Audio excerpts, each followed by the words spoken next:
Close your eyes and let your mind drift backward, past the noise of the modern world, past the hum of engines and screens, back through centuries, back through the fall of empires and the rise of new ones, back,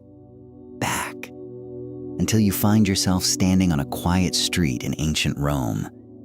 It is early morning. The sky above the 7 hills is turning from deep violet to soft gray. Somewhere in the distance, a rooster calls out, lazy and unhurried. The streets of Rome, usually so loud with merchants, carts, and shouting vendors, are still mostly silent. Only the faint smell of wood smoke and baking bread drifts through the narrow alleyways, curling up from the small ovens tucked behind stone walls. Tonight, we are not going to talk about battles or emperors or the rise and fall of the Republic. Tonight, we are going to talk about something far gentler, something far more human. We are going to talk about food, about what the Romans actually ate, how they cooked it, how they shared it, and what a single day of eating looked like for a person living 2,000 years ago, whether they were a senator reclining on a couch of purple cushions or a slave stirring a pot of thin barley porridge in a cramped apartment on the 5th floor of a crumbling insula. There is something deeply calming about thinking of food history. It is not the food of kings and conquerors that we remember first, but the food of ordinary mornings. The bread dipped in wine, the bowl of lentils eaten in silence, the smell of garlic and fish sauce drifting from a street stall. These small, repeated rituals are the threads that held daily life together, long before anyone thought to write them down as history. So settle back. Let your body relax into whatever surface is holding you right now. There is nothing you need to remember, nothing you need to do. Just listen and let the slow rhythm of ancient Roman mealtimes carry you gently toward sleep. We begin, as the Romans themselves began each day, with the first meal of the morning. In ancient Rome, the day did not begin the way our days begin now. There were no alarm clocks, no bright screens glowing in the dark. The Romans woke with the sun because artificial light was expensive and precious, and most people could not afford to burn oil lamps for long stretches of the night. When the first gray light crept over the hills, the city slowly, sleepily came to life. The wealthy woke in their bedrooms, called cubicula, small and often windowless, designed more for sleeping than for lounging. The poor woke in cramped apartments called insulae, tall wooden and brick buildings that rose 5 or 6 stories above the narrow streets, packed tightly with families who shared thin walls and thinner privacy. But rich or poor, senator or slave, almost everyone in Rome began their day the same way, with something small, plain, and quick. This first meal was called the ientaculum, and it was nothing like the elaborate breakfasts we might imagine today. There was no long table set with silver plates, no servants offering trays of pastries. In fact, for most Romans, breakfast was barely a meal at all. It was more like a habit, a small ritual to steady the body before the work of the day began. A typical ientaculum might consist of a piece of bread, sometimes dipped in wine, sometimes rubbed with a little salt or dipped in olive oil. Cheese, when available, was a common addition, along with dried fruits like figs or dates if the household could afford them. Eggs occasionally appeared, boiled simply, without much seasoning. For many working Romans, this was eaten standing up, often on the way out the door, because the Roman day began early, and there was no time to linger over food when the sun was already climbing. Interestingly, wealthier Romans did not necessarily eat a grander breakfast than the poor. In fact, many aristocrats skipped this early meal entirely, considering it unrefined or unnecessary. There was a widespread belief, especially among the more disciplined philosophical circles, that eating too early in the day or eating too much of anything was a sign of poor self-control. The famous statesman and philosopher would often speak of moderation as a virtue, and food, especially in the morning, was seen as something to be handled carefully, almost cautiously. Children in Roman households, however, were more likely to eat something substantial in the morning since they needed the energy for their lessons or their play. A child might be given bread with honey, or a simple porridge made from spelt or barley, cooked slowly over a low fire until it thickened into a warm, comforting paste. This porridge, called pulse, was in many ways the true heart of early Roman cuisine, long before bread became the dominant staple. Pulse deserves a moment of quiet reflection because it tells us so much about who the Romans were before they became the Romans we imagine, the marble-columned empire builders of later centuries. In the earliest days of Rome, when the city was still a small collection of huts on hills above the Tiber River, the diet of ordinary people was built almost entirely around grain. Wheat, barley, spelt, and other cereals were ground into coarse flour, mixed with water, and cooked into a thick, filling paste. This pulse was eaten plain, or sometimes with a bit of cheese, vegetables, or a drizzle of oil stirred in if the family could spare it. There is something almost meditative about imagining a Roman family seated on simple wooden stools around a small fire, sharing a single pot of warm porridge as the morning light strengthens outside. No elaborate conversation, no grand ceremony, just the quiet scrape of spoons against clay, the soft murmur of a mother telling her children to eat slowly, the crackle of the fire settling into embers. As Rome grew from a small settlement into a sprawling city, and eventually into the capital of a vast empire, its food habits grew more complex, more varied, more influenced by the many peoples it conquered and absorbed. Wheat began to replace barley as the preferred grain for bread, since wheat produced a lighter, more palatable loaf. Bakeries appeared on street corners, their ovens glowing through the night so that fresh bread could be ready by morning. The smell of baking bread became one of the defining scents of the city itself, drifting through the forum, through the markets, through the narrow residential streets where families lived stacked atop one another in towering apartment blocks. But even as bread became central to Roman life, that early morning meal remained modest. A piece of bread, perhaps some cheese, perhaps a few olives, eaten quickly and without much thought. The real eating, the real gathering, the real pleasure of food would come later in the day. Let your thoughts rest here for a moment on the simplicity of that first meal. There is a lesson in it, perhaps, about how little we truly need to start a day. A piece of bread, a little wine, a quiet moment before the noise of the world rushes in. The Romans understood this too, even if they rarely wrote it down. Breakfast was not a display of wealth or status. It was simply fuel, simply routine, simply the quiet beginning before the real rhythms of Roman life took over. As the sun climbed higher over the hills and the streets of Rome filled with the sounds of merchants opening their stalls, carts rattling over cobblestones, and voices calling out the prices of fish and bread and wine, the city moved from that quiet morning meal into the busy hours of the working day. And it would not be until midday that the next meal, small and practical, would interrupt the rhythm of work.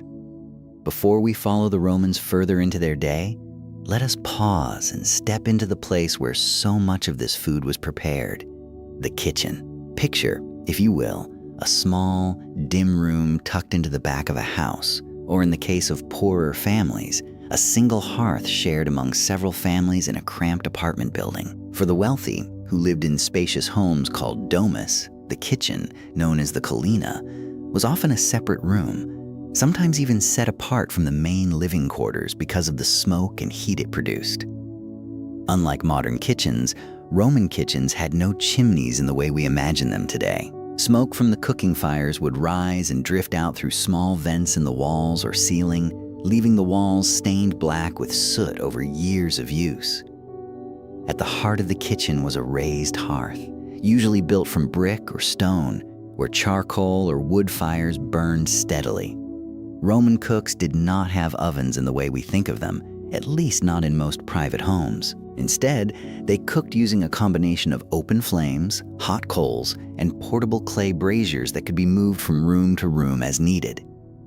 Large stone or clay tripods held pots above the flames, allowing slow simmering of stews, porridges, and sauces. For baking bread, most families relied on communal ovens or purchased their bread directly from public bakeries, since building and maintaining a proper oven at home was expensive and impractical for anyone but the very wealthy. These bakeries, called pistrina, were often combined with mills, where donkeys or slaves turned heavy stone wheels to grind grain into flour. The smell of these bakeries, warm and yeasty, would have drifted through entire neighborhoods in the early morning hours, mixing with the smoke of countless small cooking fires. The tools used in a Roman kitchen were surprisingly sophisticated for their time. Cooks used bronze and iron pots, pans, and cauldrons, along with a variety of knives, ladles, strainers, and grinding stones. Mortars and pestles were essential, used constantly to crush herbs, spices, garlic, and other ingredients into pastes and seasonings.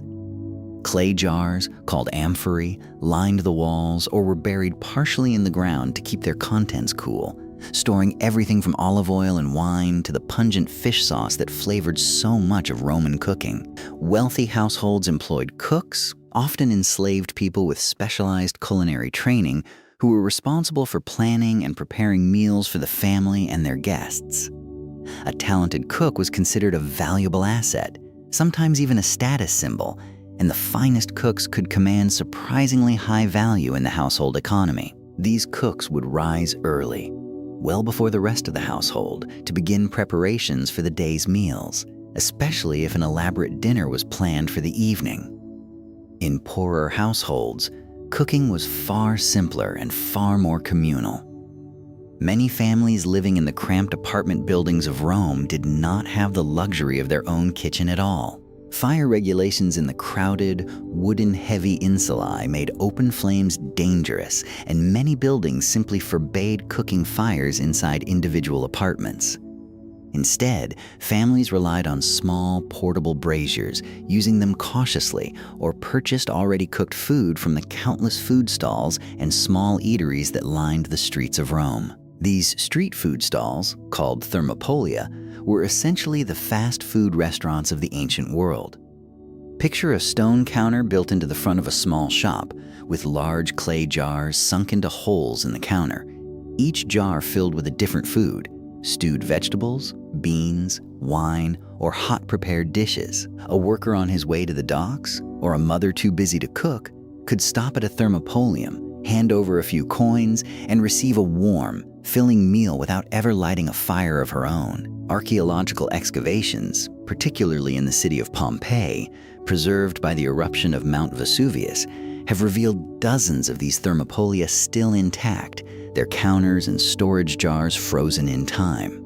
Traces of food residue found within these jars have given historians remarkable insight into what ordinary Romans actually ate on a daily basis: grains, legumes, and simple stews, along with occasional traces of meat and fish for those who could afford a bit more variety. There is something comforting in imagining these ancient street corners, warm with the smell of stewing lentils and fresh bread, crowded with tired workers and chattering neighbors, all gathering not around a formal table, but around a simple counter, sharing in the universal human need for a warm meal at the end of a long day. As you drift further into relaxation, imagine the gentle clatter of pots in a Roman kitchen, the low murmur of a cook stirring a pot of stew, the crackle of coals settling in the hearth.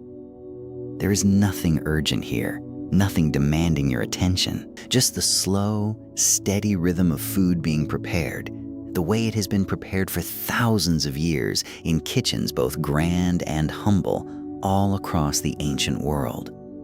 Before any food reached a Roman kitchen, whether grand or humble, it first had to pass through the markets of the city, and these markets were, without exaggeration, one of the great spectacles of ancient Rome. Let your mind wander now through the winding streets that led toward the heart of the city, toward the great open spaces where merchants gathered each morning to sell the bounty of the empire. The largest and most famous of these markets was known as the Macellum, a covered market building filled with individual stalls selling everything from fresh fish to exotic spices brought from as far away as India and the edges of the known world.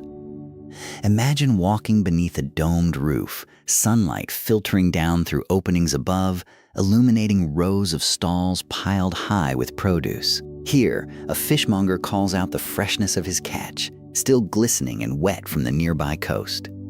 There, a spice merchant displays small clay jars filled with pepper, cinnamon, and other precious imports, their prices reflecting the long and dangerous journeys these goods had traveled to reach Rome. The sounds of the market would have been a constant, gentle hum beneath the surface of daily life. The calls of vendors advertising their wares, the clink of coins changing hands, the soft murmur of haggling between buyer and seller. Romans took great pride in their ability to negotiate a fair price, and haggling was not seen as rude or aggressive, but simply as the natural rhythm of commerce, a small daily dance between buyer and seller.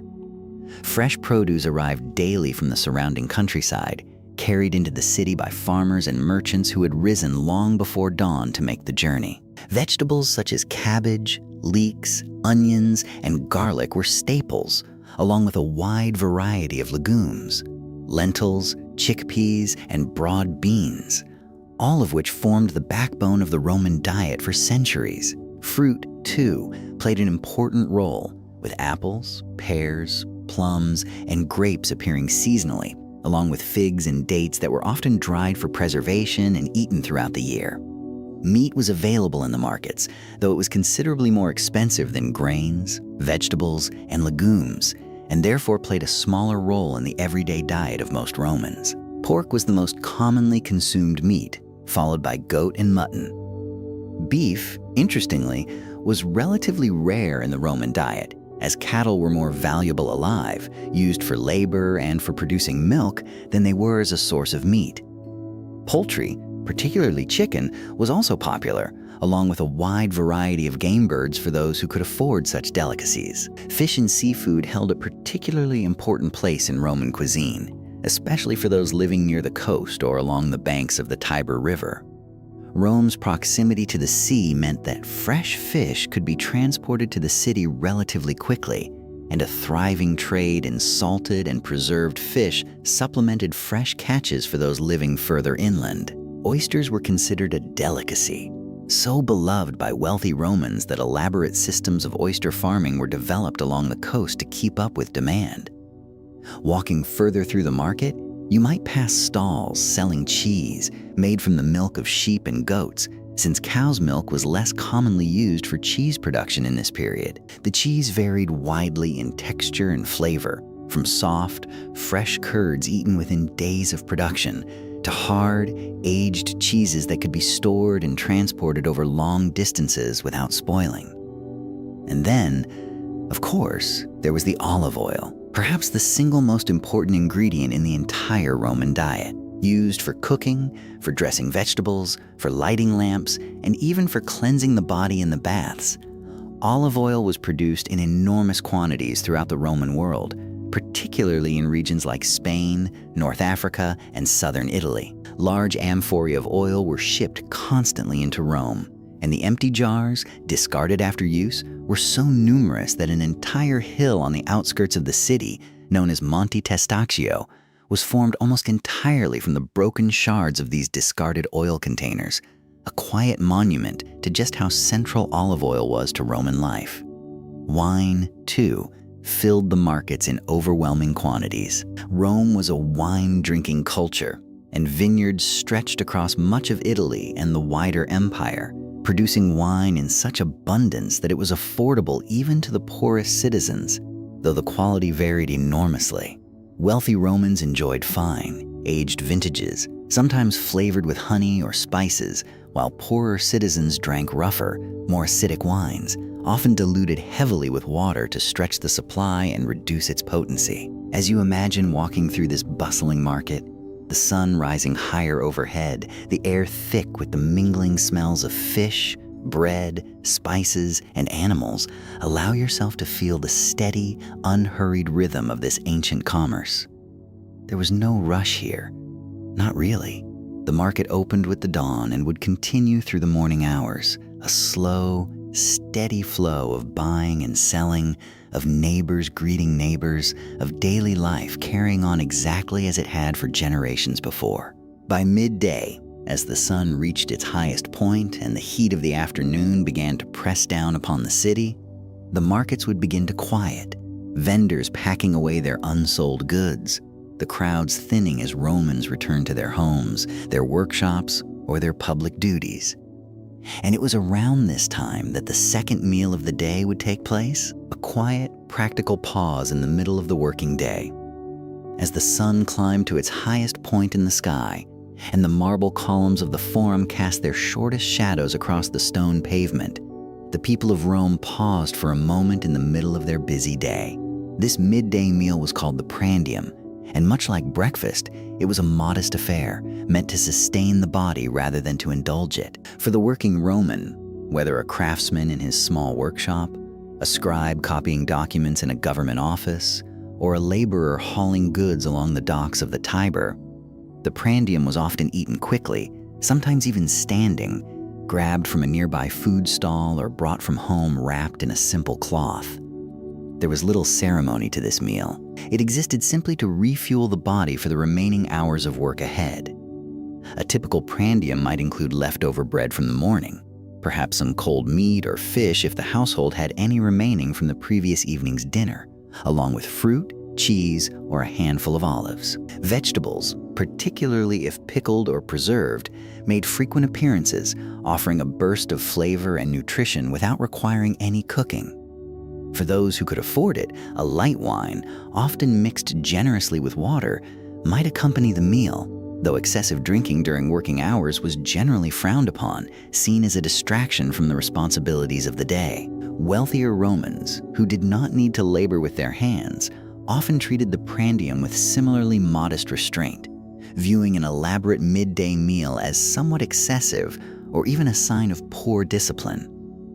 The truly significant meal of the day, the one around which social life, business, and pleasure revolved, would not occur until much later, as the afternoon faded into evening. It is worth pausing here to consider just how different this rhythm of eating was from the modern habits many of us know today.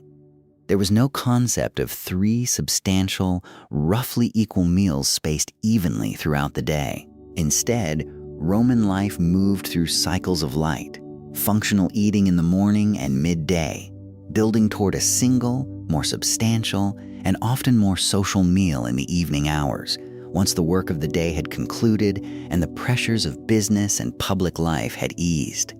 This rhythm reflected deeper Roman values around discipline, moderation, and the proper structuring of time. The Roman day itself was divided according to the position of the sun, with the daylight hours split into 12 equal parts regardless of the season, meaning that an hour in summer was considerably longer than an hour in winter. Work, meals, public business, and leisure all flowed according to this solar rhythm, with the heaviest labor typically occurring in the cooler morning hours before the sun reached its punishing midday peak. During the hottest hours of early afternoon, particularly in the warmer months, many Romans, especially the wealthy, would retreat indoors for a period of rest, sometimes napping briefly in the cool shade of their homes. This midday rest, though not universal, was common enough to shape the broader rhythm of Roman commerce and public life, with many shops and businesses closing their doors during the hottest hours, only to reopen as the heat began to fade in the late afternoon. It was during this quiet stretch of the afternoon, as the city rested and the light began to soften, that preparations would begin for the true centerpiece of the Roman eating day, the evening meal, known as the cena. In wealthy households, this preparation could be an elaborate affair, involving hours of work by cooks and household slaves, arranging ingredients, preparing sauces, and setting the dining room for guests who might arrive as the sun began its slow descent toward the horizon. But before we move into the grandeur of the Roman dinner table, let us pause a moment longer here in this quiet midday lull and think about the simple pleasure of a modest meal eaten without hurry or excess. There is something deeply restful in imagining a Roman worker seated on a low stone step in the shade of a building, eating a piece of bread and a handful of olives, watching the world move slowly around him in no rush to finish, in no rush to return to his labor, simply present in that small, quiet moment of nourishment. No discussion of ancient Roman eating habits could be complete without dwelling, for a long and unhurried while, on bread. If there was one food that defined the Roman table more than any other, it was bread in all its many forms, textures, and qualities. From the coarse, dark loaves eaten by the poorest citizens to the fine, white bread reserved for the tables of the wealthy, bread was the great constant of Roman life, present at nearly every meal, in nearly every household, across every social class. The importance of bread to Roman society cannot be overstated. The Roman state itself recognized this importance, implementing a system known as the annona, a grain distribution program that ensured a steady supply of wheat and later baked bread was made available to the citizens of Rome, particularly the poorer classes who might otherwise struggle to afford adequate food. This system, born partly out of practical necessity and partly out of political calculation, since a hungry populace was a dangerous and volatile one, meant that bread was never far from the center of Roman public life. The production of bread began, as we have already touched upon, with grain harvested from the vast agricultural lands of the empire and shipped to Rome in enormous quantities. Egypt, in particular, became known as the breadbasket of Rome, its fertile lands along the Nile producing wheat in such abundance that it alone could feed a substantial portion of the city's population. Ships laden with grain would arrive constantly at the port of Ostia, near the mouth of the Tiber, before being transported upriver to the mills and bakeries of Rome itself. Once the grain arrived, it needed to be ground into flour, a laborious process typically carried out using large stone mills. These mills, often powered by donkeys or, in some cases, by enslaved workers pushing heavy wooden beams in endless circles, ground the grain between two massive stone wheels, producing flour of varying coarseness depending on how many times the grain was passed through the process. Finer, whiter flour required more processing and was therefore more expensive, reserved primarily for the tables of wealthier Romans, while coarser, darker flour, retaining more of the grain's outer husk, was cheaper and more commonly consumed by the poor. The bread itself was baked in large, communal ovens, often attached directly to the mills and combined bakery mill operations scattered throughout the city. These ovens, built from brick and stone, could produce dozens or even hundreds of loaves in a single firing.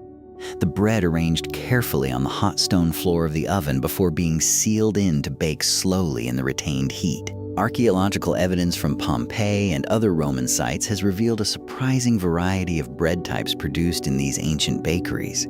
There was panis quadratus, a round loaf scored into 8 wedge-shaped sections before baking, making it easy to break apart and share without the need for a knife. There was panis rusticus, a coarser, heartier bread favored by rural communities and the working poor. And there was the finer, lighter bread favored by the wealthy, sometimes enriched with milk or a touch of oil, producing a softer, more delicate crumb. Bread was eaten with nearly everything. It served as a utensil of sorts, used to scoop up stews, sauces, and other foods that might otherwise require a spoon. It was dipped in wine, in oil, in the ever-present fish sauce that flavored so much of Roman cuisine. It was eaten plain, as a simple accompaniment to a meal, or elevated with toppings of cheese, honey, or dried fruit for those special occasions when a little extra indulgence was warranted. For the poorest Romans, particularly those living in the crowded insulae of the city, bread, supplemented by the free or heavily subsidized grain distributions of the annona, might form the overwhelming majority of their daily caloric intake. A poor family might eat bread 3 times a day, varied only slightly by whatever cheap vegetables, legumes, or occasional scraps of meat they could afford to pair alongside it. This reliance on bread also meant that the city of Rome was perpetually vulnerable to disruptions in the grain supply. A poor harvest in Egypt, a disrupted shipping route, or political instability in one of the empire's grain-producing provinces could send ripples of anxiety through the entire city, driving up prices and, in the worst cases, sparking unrest among a population that depended so heavily on affordable bread for their basic survival. Roman emperors understood this vulnerability well, and maintaining a steady, affordable supply of grain and bread became one of the central responsibilities of imperial governance, a way of maintaining not just nutrition, but political stability itself. There is something profound in this if you allow yourself to sit with the thought for a moment. An entire empire, spanning continents and commanding the loyalty of millions, resting in part upon something as simple and humble as a loaf of bread. The emperors built monuments of marble and stone, monuments meant to last for centuries, and yet in many ways, the true foundation of their power lay in something far more perishable, far more fundamental. The daily bread that filled the stomachs of their citizens and kept the peace within the crowded, restless streets of Rome. As you continue to relax, imagine the warm smell of fresh bread rising from a small neighborhood bakery, the low murmur of customers waiting patiently in line, coins exchanged for warm loaves wrapped in simple cloth. This was the quiet, steady heartbeat of Roman daily life, repeated morning after morning, for centuries upon centuries, long before the empire itself would eventually crumble and fade into history. If bread was the foundation of Roman cuisine, then garum was its soul, a fermented fish sauce so central to Roman flavor that it appeared in an astonishing range of dishes, from simple vegetable stews to the most elaborate banquet delicacies enjoyed by emperors themselves. To truly understand Roman eating habits, we must spend a little time with this strange, pungent, and utterly essential condiment. Garum was made through a process of fermentation using the intestines and other parts of small fish, often anchovies, sardines, or mackerel, layered with salt in large vats and left to ferment under the sun for weeks or even months. The resulting liquid, strained from this fermented mixture, was intensely salty, deeply savory, and carried a strong, fishy aroma that modern palates might find overwhelming, but which Romans prized as an essential enhancer of flavor, not unlike how many modern cuisines rely on soy sauce, fish sauce, or other fermented condiments to add depth and complexity to their dishes. Production of garum became a significant industry throughout the Roman world, with major production centers established along the coasts of Spain, particularly in the region around modern-day Cadiz, as well as in North Africa and other coastal areas of the Mediterranean. Large fermentation vats, some capable of holding thousands of liters, have been discovered by archaeologists at these ancient production sites, giving us a clear picture of just how massive and industrialized garum production had become by the height of the Roman Empire. Garum was not a single, uniform product, but rather a category of sauces varying in quality, price, and intended use. The finest garum, sometimes called garum sociorum, was made from the choicest fish and produced with careful attention to fermentation time and quality, commanding high prices and finding its way onto the tables of Rome's wealthiest citizens. Lesser grades of the sauce, sometimes called liquamen, were more affordable and widely available, forming a staple seasoning even in the simplest of Roman kitchens. The uses of garum in Roman cooking were remarkably diverse.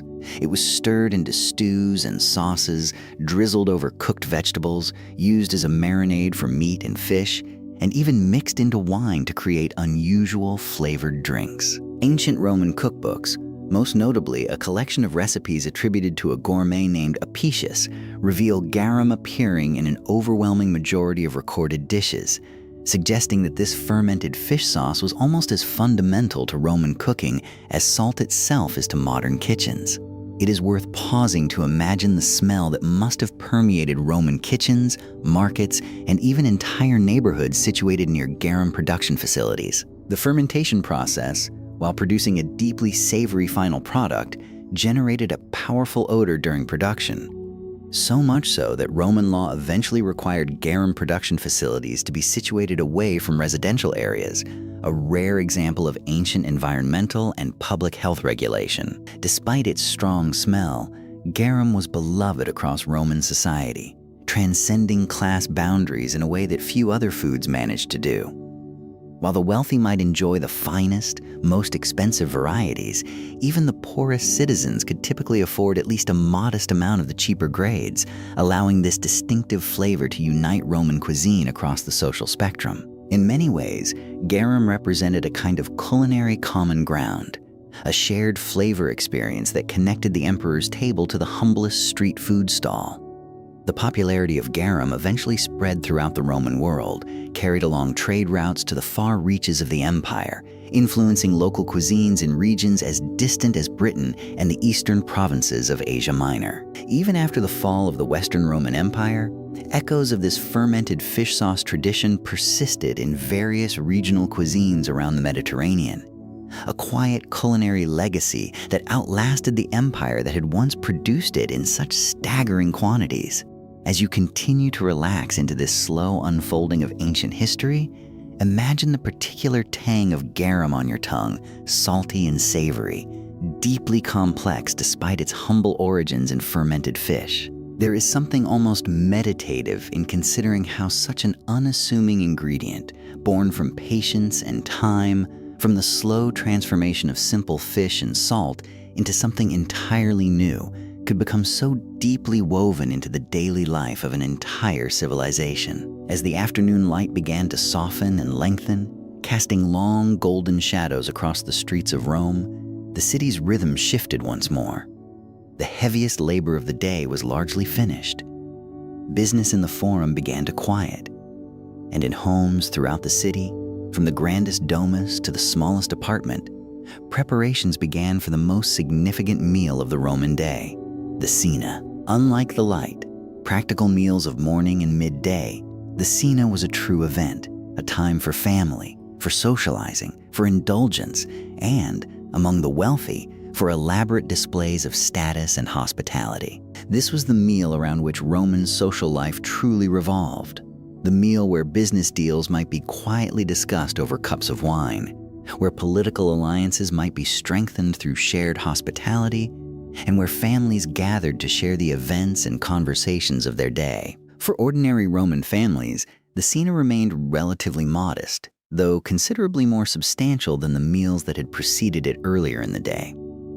A typical family cena might include a simple stew of vegetables and legumes, perhaps flavored with a bit of garum and enriched with whatever meat or fish the household could afford. Bread, of course, remained a constant presence, along with wine, diluted with water and shared among the family members gathered together at the end of their working day.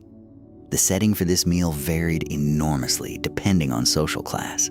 Wealthy Romans dined in a room specifically designed for this purpose, called the triclinium, named for the 3 couches arranged around a central table where guests would recline while eating, a custom borrowed from Greek dining traditions and adapted into distinctly Roman forms. Reclining on one's left elbow, propped up by cushions, guests would eat with their right hand, while slaves moved quietly among them, refilling cups, bringing new dishes, and clearing away what had already been consumed.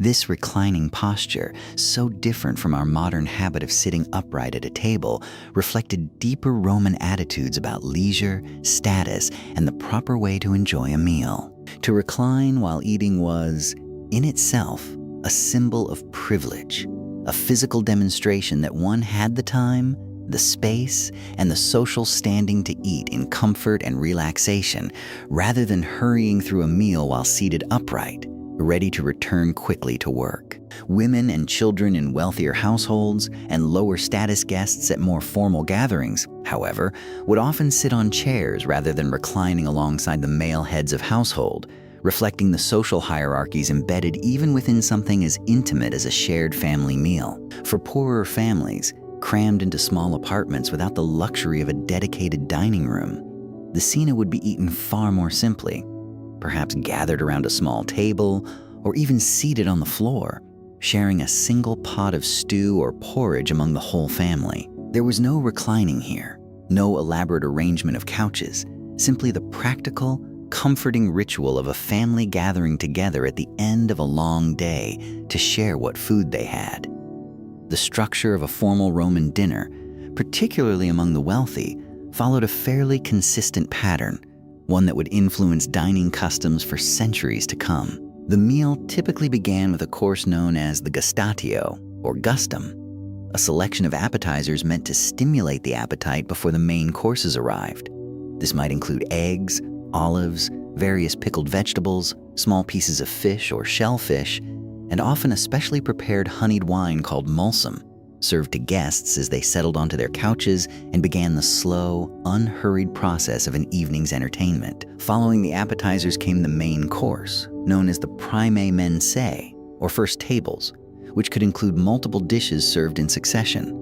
Roasted or boiled meats, elaborate fish preparations, vegetable dishes, and various sauces designed to complement and enhance the flavors of the primary dishes. For a truly wealthy household hosting an important dinner, this course might extend across numerous individual dishes, each one a small display of culinary skill and household wealth. Finally, the meal concluded with what the Romans called the secondae mensae, or second tables, essentially a dessert course featuring fruit, nuts, honeyed pastries, and other sweet indulgences meant to bring the evening's dining to a satisfying close. It was during this final course, as the formal eating wound down, that conversation, entertainment, and the true social heart of the Roman dinner party would often flourish most fully. Guests lingering over their cups of wine, engaged in discussion, poetry, music, or simply the pleasant company of friends and associates gathered together as the evening deepened into night. As you drift further into relaxation, imagine yourself reclining gently on a cushioned couch, the soft glow of oil lamps flickering against the walls, the quiet murmur of conversation drifting around you, the faint, comforting aroma of roasted meat and warm bread filling the air. There is nothing urgent here, just the slow, unhurried rhythm of an ancient evening meal, stretching out gently into the growing darkness. While the ordinary Roman family's cena remained a modest, comforting affair, the dinner parties hosted by Rome's wealthiest citizens could grow into extraordinary displays of excess, creativity, and social theater. These grand banquets, called convivia, were far more than simple meals. They were carefully orchestrated performances designed to impress guests, display wealth, and reinforce the social standing of the host within Roman society. Imagine, for a moment, being invited to such a banquet in the home of a wealthy senator or successful merchant. As you arrive, slaves greet you at the entrance, washing your feet and hands, a practical necessity given the dusty streets of Rome, but also a small ritual of hospitality that marked the transition from the outside world into the private, curated space of the host's home. You are led through a grand atrium, its open roof allowing a soft rectangle of evening sky to glow above a small reflecting pool before being guided into the triclinium where the evening's dining will unfold. The couches themselves might be adorned with fine cushions, embroidered fabrics, and carved wooden frames, sometimes even inlaid with bronze, ivory, or precious stones for the wealthiest of hosts. Small tables placed before each couch would hold the dishes as they were brought out, course after course, by a small army of household slaves moving quietly and efficiently through the room. The food served at these grand banquets could reach truly extraordinary levels of creativity and extravagance. Ancient sources describe dishes designed not just to taste remarkable, but to surprise and delight guests visually as well. One famous account describes a dish prepared to look like a whole roasted boar, which, when cut open by the cook in front of astonished guests, released a flock of live birds that had been concealed inside, or revealed smaller cooked birds and sausages tucked within its stuffed cavity. A dramatic culinary performance meant to leave dinner guests amazed and entertained. Peacocks, flamingos, and other exotic birds occasionally appeared on the tables of the truly wealthy, prized as much for their visual spectacle and rarity as for their actual flavor, which ancient sources suggest was not always particularly impressive.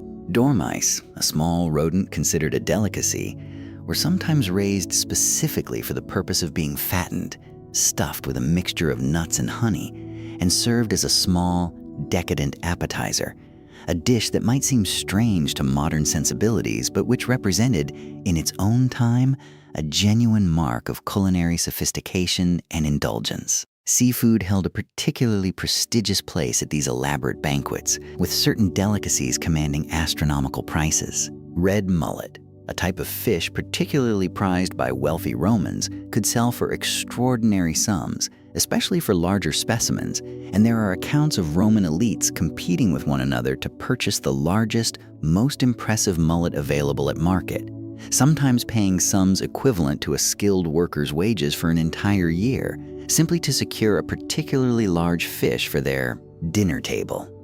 Beyond the food itself, these banquets incorporated extensive entertainment designed to fill the long hours of an evening's dining with pleasure and diversion.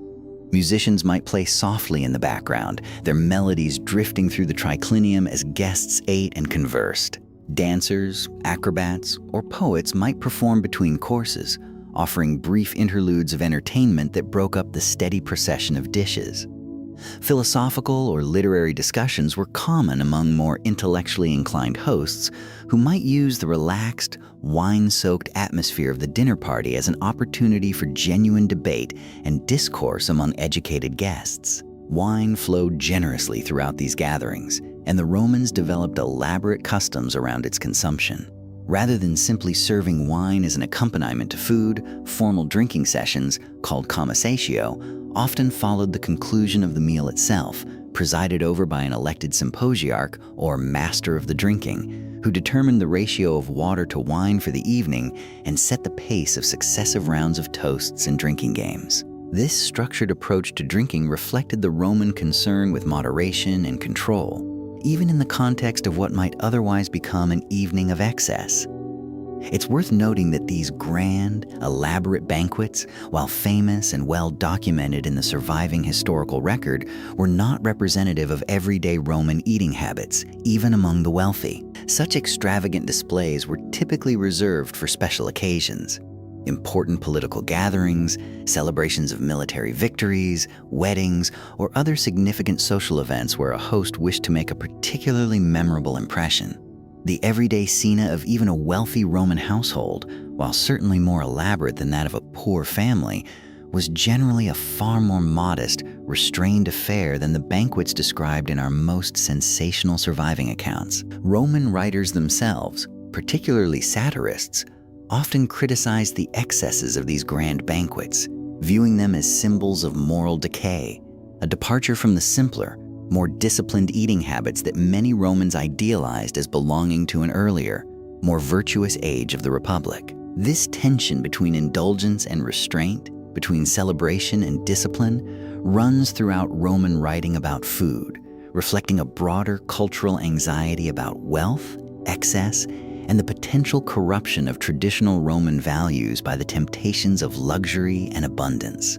As you continue to relax, let your mind linger on the image of that grand triclinium, softly lit by flickering oil lamps, the murmur of music and conversation blending together into a warm, gentle hum. There is a certain theatrical grandeur to these ancient feasts, a performance of abundance and hospitality that, even across 2,000 years, still carries a certain hypnotic, dreamlike quality when we allow ourselves to imagine it slowly in soft and unhurried detail. Having spent time now among the grand banquets of Rome's wealthiest citizens, let us turn our attention to a very different reality, one that shaped the daily lives of the overwhelming majority of people living within the Roman world: the food of the poor, the working class, and the enslaved population upon whose labor so much of Roman society depended. For the great mass of ordinary Romans, food was not a display of status or a form of entertainment, but a simple, practical necessity, obtained with whatever limited resources were available. As we have already discussed, bread, often supplemented by the state grain distributions of the annona, formed the overwhelming majority of caloric intake for poorer citizens. This bread was typically paired with whatever cheap, filling additions could be found: legumes such as lentils, chickpeas, and broad beans, which provided essential protein at a fraction of the cost of meat; simple vegetables like cabbage, onions, and leeks; and, when available, small amounts of cheese or olives to add a bit of flavor and variety to an otherwise plain diet. Meat was a rare luxury for the Roman poor, reserved for special occasions, religious festivals, or the rare stroke of good fortune that might bring a bit of extra income into the household. When meat did appear on a poor family's table, it was often the cheaper cuts, or sometimes offal, the organ meats and less desirable parts of the animal that wealthier households would discard or sell at a discount. Blood sausages, made using every part of a slaughtered animal to minimize waste, were a common way for poorer families to incorporate a bit of meat into their diet without the expense of purchasing a full cut. Fish, particularly small, cheap varieties, along with shellfish gathered from coastal areas, provided another accessible source of protein for those living near the sea or along Rome's rivers. Salted and preserved fish, transported inland from coastal regions, allowed even those living far from the coast to occasionally enjoy this source of nutrition, though such preserved fish was considerably less appealing than the fresh catches enjoyed by wealthier households. For the enslaved population of Rome, who made up a substantial portion of the city's inhabitants, food was often even more restricted, dictated entirely by the household or master who controlled their daily existence. Enslaved agricultural workers, laboring on the large farming estates that supplied Rome with much of its food, were typically provided with a basic ration, often centered around grain, sometimes supplemented with a small allowance of oil, wine, and occasionally salted fish or cheap vegetables. The exact quality and quantity of this ration varied enormously depending on the individual slave owner, with some historical sources suggesting deliberately calculated rationing designed to maintain worker productivity at the lowest possible cost, while other households provided more generous provisions, whether from genuine consideration or simple practical recognition that better-fed workers were more productive workers. Enslaved individuals working within wealthy Roman households,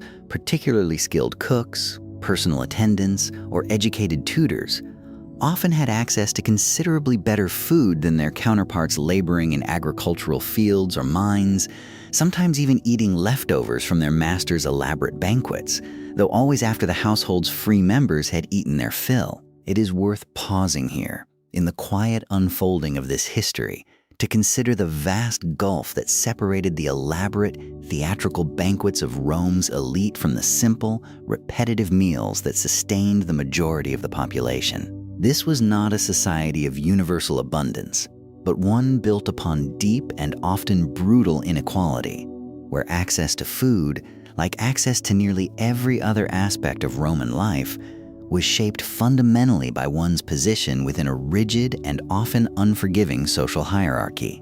And yet, even within this context of scarcity and hardship, there remained a certain quiet dignity in the daily rituals of eating among Rome's poor. Families still gathered together at the end of their working day, sharing whatever modest meal they had managed to prepare, finding in that shared moment of nourishment a small measure of comfort and connection that transcended the material limitations of their circumstances. The simple act of breaking bread together, however humble that bread might be, remained a fundamentally human ritual, unchanged in its emotional significance, even as the specific foods and circumstances varied enormously across the vast spectrum of Roman society. As you rest here in this quiet reflection, let yourself feel the weight of that simplicity, the comfort found not in abundance, but in the steady, repeated rhythm of a shared meal, however modest, eaten together at the close of a long day. No exploration of ancient Roman eating habits would be complete without dwelling, slowly and thoroughly, on wine,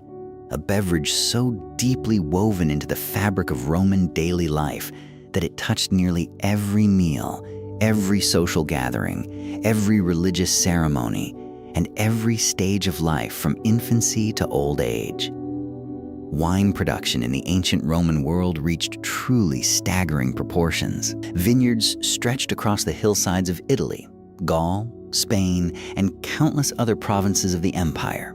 Their grapes harvested each autumn in a process that combined practical agricultural labor with genuine communal celebration. The grape harvest, known as the vendimia, was a significant event in the Roman agricultural calendar, drawing entire communities together to pick, press, and begin the long process of transforming fresh grapes into wine. Once harvested, grapes were crushed, traditionally by foot in large, shallow vats, releasing their juice, which was then transferred into large clay vessels called dolia, partially buried in the ground to maintain a stable, cool temperature during the fermentation process. This fermentation could take weeks, the wine slowly developing its character as natural yeasts converted the sugars in the grape juice into alcohol. Once fermentation was complete, the wine would often be transferred into amphorae for storage, transport, and eventual sale. The quality of Roman wine varied enormously, reflecting differences in grape variety, growing region, production methods, and aging. The finest wines, produced from carefully selected grapes and aged for years in ideal conditions, could command extraordinary prices and were celebrated by name, much as fine wines are celebrated today.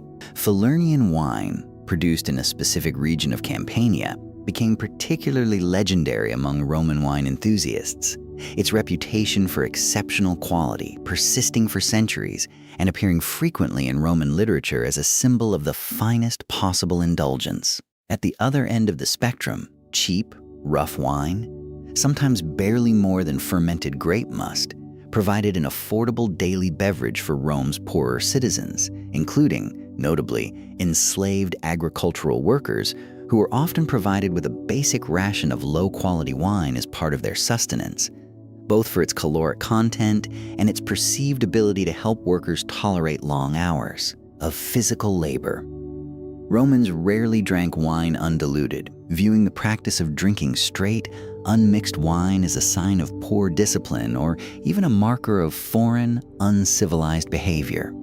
Instead, wine was almost universally mixed with water, sometimes in substantial quantities, reducing its potency and making it more suitable for extended consumption throughout a long meal or social gathering. The precise ratio of water to wine varied depending on the occasion, the quality of the wine, and the preferences of those drinking, with wealthier hosts sometimes offering their guests the choice to specify their preferred mixture for a given evening. Beyond simple dilution, Romans experimented extensively with flavored and spiced wines, adding honey to create the sweet mulsum often served as an aperitif before formal meals, or infusing wine with various herbs, spices, and even seawater in some regional variations, producing a wide range of distinctive flavors that went far beyond what modern wine drinkers might typically expect. Resinnated wine, flavored with pine resin, similar in concept to modern Greek retsina, was also known and consumed,